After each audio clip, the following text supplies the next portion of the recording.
So here also in this problem, a cylinder of radius 5.5 centimeter and height 14 centimeter is recast into a cube of side L.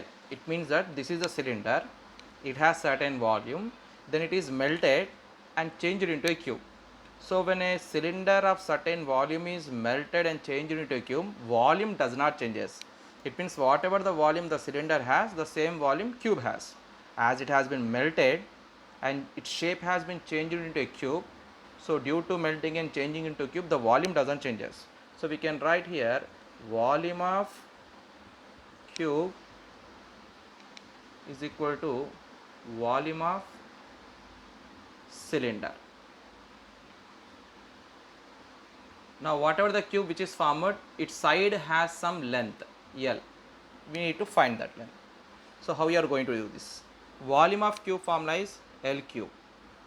Volume of cylinder formula is pi r square h. Now we are equating this. L cube equal to pi value is 22/7.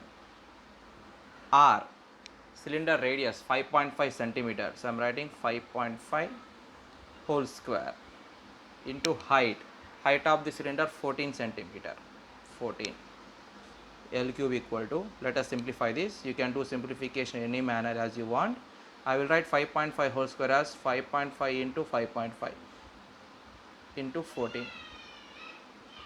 7 ones, 7 twos, 14 get cancels.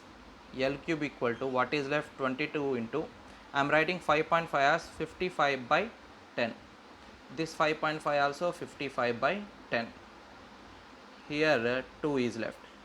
So see the simplification here. 2 ones, 2 fives, 5 ones, 5 elevens.